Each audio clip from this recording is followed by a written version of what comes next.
नमस्कार मित्रों। भारत में कई ऐसी जगह हैं जो अपने दामन में कई रहस्यों को समेटे हुए हैं।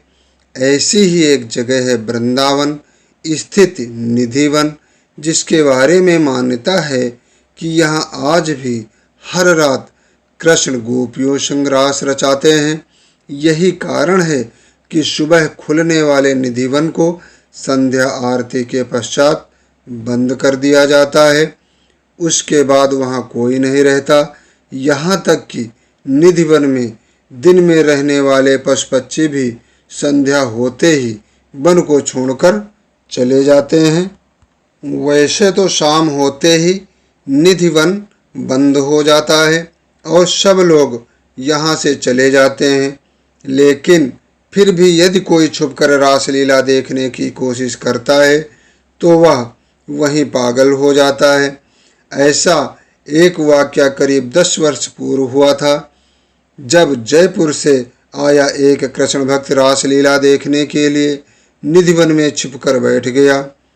जब सुबह निधिवन के गेट खुले तो वो बेहोश अवस्था में मिला। उसका मानसिक संतुलन बिगड़ चुका था। ऐसे अनेकों किस्से हैं, यहाँ के लोग बताते हैं। ऐसे ही एक अन्य व्यक्ति बाबा पागल, जिनकी समाधि भी निधिवन में बनी हुई है, उनके बारे में भी कहा जाता है कि उन्होंने भी एक बार निधिवन में छुपकर रासलीला देखने की कोशिश की थी, जिससे कि वो पागल ही हो गए थे। चूँकि कृष्ण के वे अनन्य भक्त थे, इसलिए उनकी मृत्यु के पश्चात मंदिर कमेटी ने निधिवन में ही उनकी समाधि बनवा दी थी।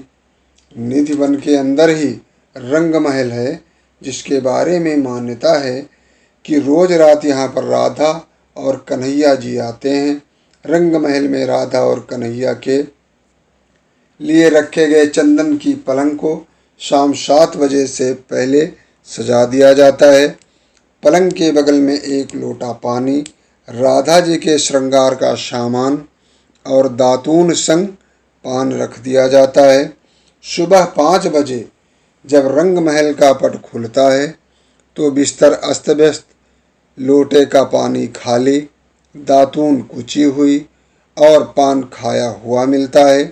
रंग महल में भक्त केवल श्रृंगार का सामान ही चढ़ाते हैं और प्रसाद रूप उन्हें भी श्रृंगार का सामान मिलता है। निधिवन के पेड़ भी बड़े अजीब हैं। जहाँ हर पेड़ की शाखाएं ऊपर की ओर बढ़ती हैं, वहीं निधिवन के पेड़ों की शाखाएं नीचे की तरफ बढ़ती हैं। हालात यह है कि रास्ता बनाने के लिए इन पेड़ों को डंडों के सहारे रोका गया है।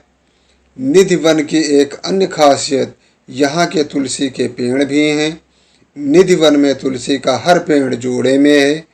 इसके पीछे यह मान्यता है कि जब राधा संग कृष्ण वन में रास रचाते हैं, तब यही जोड़ेदार पेड़ गोपियाँ बन जाती हैं।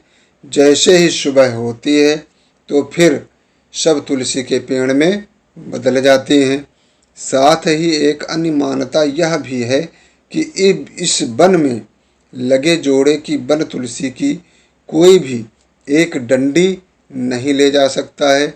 लोग बताते हैं कि जो लोग भी ले गए वो किसी न किसी आपदा का शिकार हो गए, इसलिए कोई भी इन्हें अब नहीं छूता है। वन के आसपास बने मकानों में खिड़कियां नहीं हैं। यहाँ के निवासी बताते हैं कि शाम 7 बजे के बाद कोई इस वन की तरफ नहीं देखता। जिन लोगों ने देखने का प्रयास किया, या तो वो अंधे हो गए या फिर उनके ऊपर दैवीय आपदा आ गई। जिन मकानों में खिड़कियां हैं भी, उनके घर के लोग शाम 7 बजे मंदिर की आरती का घंटा बजते ही बंद कर लेते हैं। कुछ लोग तो अपनी खिड़कियों को ईंटों से भी बंद करवा दिया है। निधिवन में ही बंसी चोर राधा रानी का भी मंदिर है। यहाँ के महंत बताते हैं कि जब राधा जी को लगने लगा कि कन्हैया हर समय बंसी ही बजाते रहते हैं, उनकी तरफ ध्यान नहीं देते, तो उन्होंने उनकी बंसी चुरा ली। इस मंदिर में कृष्ण जी की सबसे प्रिय गोपी ललिता जी की भी मूर्ति राधा जी के साथ है। निधिवन में स्थित विशाखा कुंड के बारे में कहा जाता है। जब भगवान श्री कृष्ण सखियों के साथ रास रचा रहे थे, तभी एक सखी विशाखा को प्यास लगी। कोई व्यवस्था न देख कृष्ण ने अपनी बंसी से इस कुंड की खुदाई कर दी, जिसमें से निकले पानी को पीकर विशाखा सखी ने अपनी प्यास बुझाई। इस कुंड का नाम तभी से विशाखा कुंड पड़ गया। विशाखा कुंड के साथ ही ठाकुर बिहारी जी का एक प्राकट्य स्थल भी है। कहा जाता है कि संगीत सम्राट एवं धुरपद के जनक स्वामी हरिदास जी महाराज ने अपने स्वरचित पदों का वीणा के माध्यम से मधुर गायन करते थे, जिसमें स्वामी जी इस प्रकार तन्मय हो जाते थे कि उन्हें तन मन की सुध नहीं रहती थी। बांके बिहारी जी के उनके भक्ति संगीत से प्रसन्न होकर उन्हें एक दिन स्वप्न दिया और बताया कि मैं तो तुम्हारी साधना स्थली में ही विशाखा कुंड के समीप जमीन में छिपा हुआ हूँ।